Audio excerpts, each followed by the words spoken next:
There are some interruptions in the recording. That is why I require to upload this video in parts. So you are advised to watch this video in continuation to the prior one.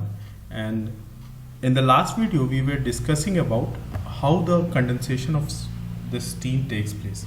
So I was telling you that when this steam flows in a tube, it rejects its heat to the adjacent flowing cold water, and in the process of heat rejection, the condensation of this steam takes place.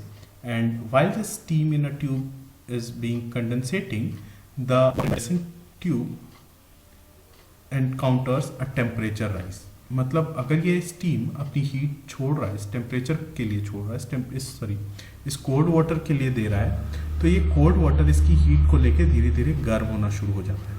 और यही reason है कि inlet temperature cold water का और outlet temperature cold water का दोनों different होता है. और ऑब्वियसली T2 की वैल्यू या TWO की वैल्यू TWI की वैल्यू से ज़्यादा होती है. लेकिन अगर ये स्टीम अपनी हीट छोड़ रहा होता है, खो रहा होता है, रिजेक्ट कर रहा होता है, तो इस स्टीम का टेम्परेचर भी कम होना चाहिए, क्योंकि हीट लेने के बाद हीट एब्जॉर्ब करके इसका टेम्परेचर अगर कोल्ड वाटर का बढ़ रहा है तो स्टीम का टेम्परेचर हीट रिजेक्ट करके कम होना चाहिए. बट ऐसा नहीं होता है. ऐसा इसलिए नहीं होता है क्योंकि हम जानते हैं कि कंडेंसेशन प्रोसेस जो है वो एक फेज चेंज प्रोसेस है, और actual phase change of a liquid और a fluid takes place at constant temperature, and that constant temperature is called as saturation temperature.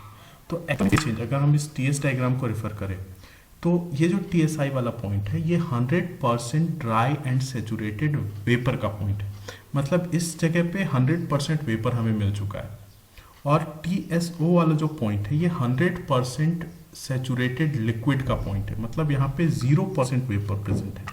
तो अगर कंडेंसेशन प्रोसेस हो रहा है तो आइडियली कंडेंसेशन प्रोसेस जो है TSI से शुरू होना चाहिए, जहाँ पे 100% स्टीम है, और TSO पे ख़त्म हो जाना चाहिए, जहाँ पे 100% स्टीम वाटर में कन्वर्ट हो चुका. अब इसके बियॉन्ड कंडेंसर का कोई रोल नहीं रह जाता है. तो ideally the condensation process should start at this point and should and at this point. The condensation process should stop at this point.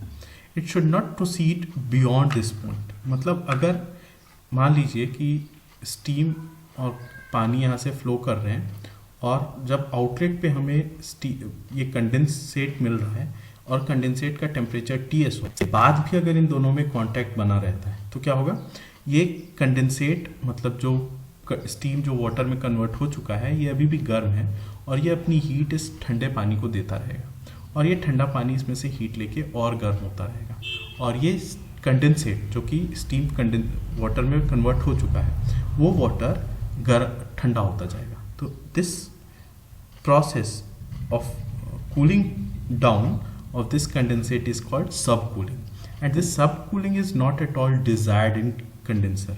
तो हम किसी भी हालत में ये नहीं चाहेंगे कि एक बार जब ये स्टीम पूरी तरह से वाटर में कन्वर्ट हो गया, कंडेंस हो गया, उसके बाद भी ये बेमतलब का कंडेंस मतलब ठंडा होता रहे, सब कूल होता रहे, और ये ठंडे पानी के टेम्परेचर को बढ़ाता रहे, क्योंकि इन टर्न हमें इसी पानी को दोबारा से रीसर्कुलेट करना है. और अगर ये पानी का टेम्परेचर ज़रूरत से ज़्यादा बढ़ा हुआ मिलेगा तो दोबारा अब इससे हमें ठंडा करके रीसर्कुलेट करना है, तो हमें ज़्यादा एनर्जी करनी पड़ेगी. तो that is not at all desired. So ideally the condenser ideally in a condenser the steam should give only its latent heat to the circulating water. So the temperature of the condensate becomes equal to the saturation temperature, this saturation temperature corresponding to the condenser pressure. This is the pressure of condensate. It means there should be no undercooling. There should be no undercooling. अब अगर undercooling नहीं है तो maximum temperature rise of this cooling water could be equal to this saturation temperature only. अगर ये कोई under cooling नहीं हो रहा है, मतलब यहाँ पे हमने प्रोसेस रोक दिया, तो पानी का जो ठंडा पानी का टेम्परेचर बढ़ रहा था वो मैक्सिमम बढ़ेगा तो इस कंडेंसेट के टेम्परेचर तक, मतलब सैचुरेशन टेम्परेचर तक ही बढ़ पाएगा, इसके बियॉन्ड नहीं बढ़ पाएगा. तो यहाँ से हमें एक क्लू मिलता है कि किस तरह से हम कंडेंसर की एफिशिएंसी को डिफाइन कर सकते हैं. So the condenser efficiency is actually the ratio of actual temperature rise of cooling water to the maximum possible temperature rise of cooling water. So the condenser efficiency is the ratio of actual temperature rise of cooling water. Actual temperature rise cooling water का कितना है? TWO minus TWI, मतलब T2 minus TI. This actual temperature rise of cooling water to the maximum possible temperature rise of cooling water. तो maximum possible temperature rise कितना हो सकता है? अभी मैंने बताया कि मैक्सिमम टेम्परेचर राइज हो सकता है Ts तक और इनिशियल टेम्परेचर Ti था, तो maximum possible temperature rise could be Ts minus Ti. So here is how we can derive the formula for this condenser efficiency, which is the ratio of actual temperature rise to the maximum possible temperature rise. अगर मान लीजिए कि suppose ये Ts आपको T2 T1 दिया है exam में, तो ये Ts आप निकाल सकते हो और Ts निकालने के लिए आपको स्टीम टेबल की ज़रूरत पड़ेगी. आप saturated water and steam table देखेंगे और आपको कंडेंसर का प्रेशर दिया होगा, तो उस कंडेंसर के गिवन प्रेशर पे आप ये Ts की वैल्यू निकाल सकते हैं. और मान लेते हैं एक छोटा सा एग्जांपल देख लें. अगर सपोज ये जो वाटर है इसकी वैल्यू मान लेते हैं हम 20 डिग्री है और इसकी वैल्यू है 100 डिग्री 100. तो जब ये दोनों आपस में फ्लो होंगे ट्यूब में एक दूसरे के पास, तो ये 20 डिग्री वाला पानी धीरे धीरे जो ठंडा पानी है वो गर्म होता जाएगा और मैक्सिमम इसका टेम्परेचर पहुंच पाएगा ये 100 तक.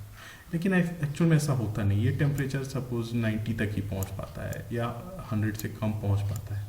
तो इस तरह से इस कंडेंसर की एफिशिएंसी निकालने के लिए हम क्या करेंगे, कंडेंसर की एफिशिएंसी हम निकालेंगे T2 माइनस T1 मतलब 90 माइनस 20 मतलब 70 और डिवाइड बाय 100 माइनस दिस 20 मतलब 80.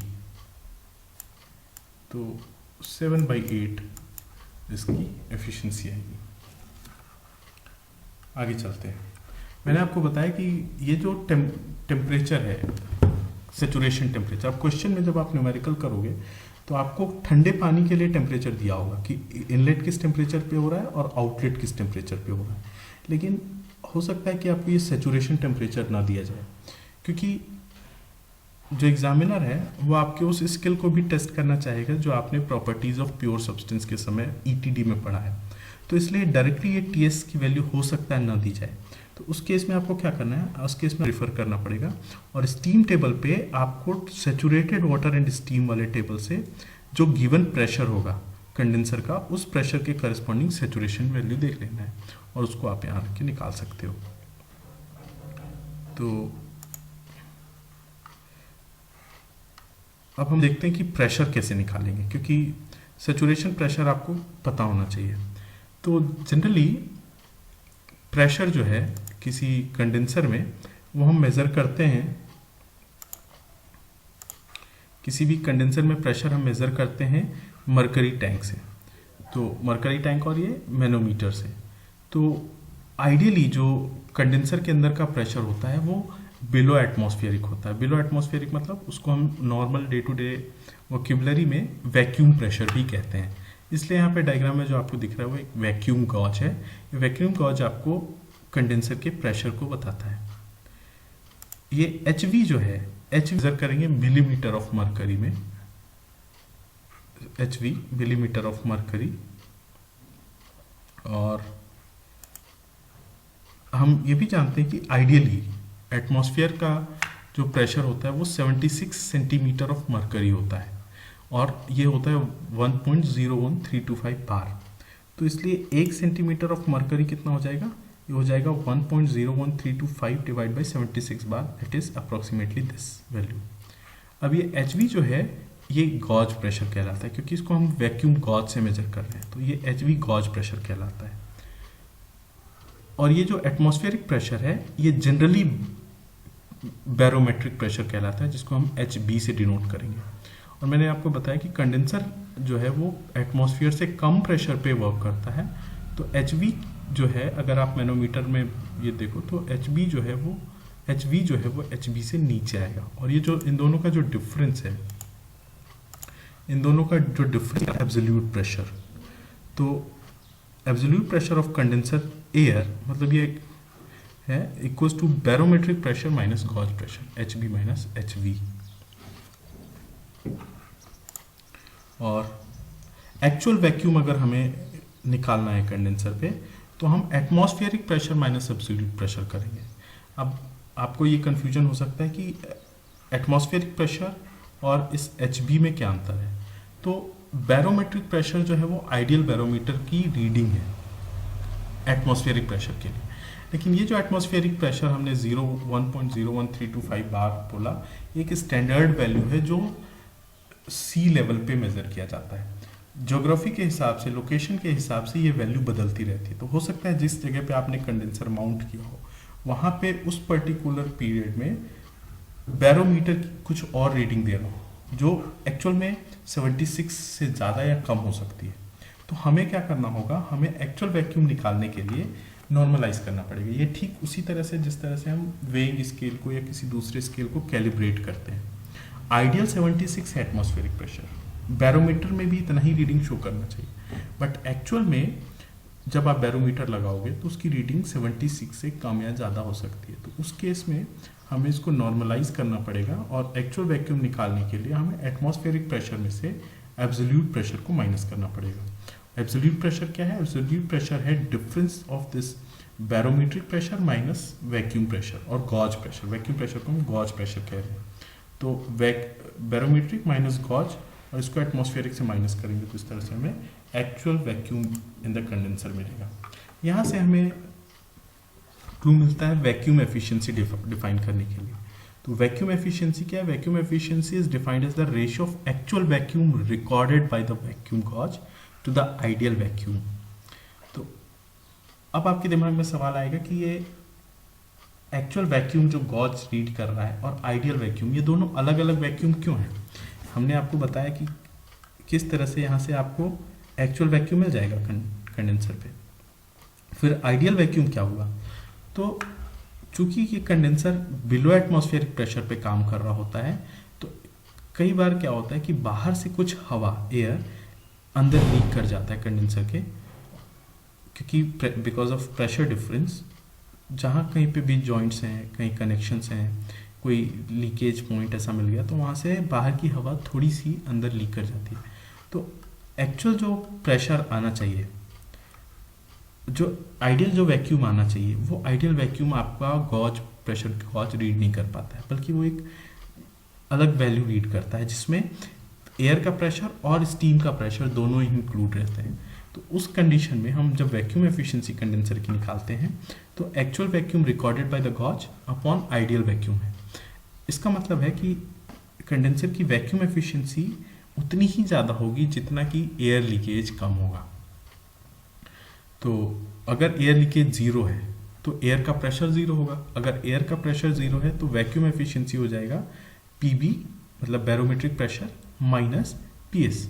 और डिनोमिनेटर में आइडियल वैक्यूम हमने देखा है पीबी माइनस पीएस होता है। तो इस तरह से अगर एयर का लीकेज नहीं है तो एफिशिएंसी 100% हो जाएगी, लेकिन ऐसा होता नहीं है। कुछ अमाउंट में एयर का लीकेज हमेशा वहाँ रहता है और इसलिए वैक्यूम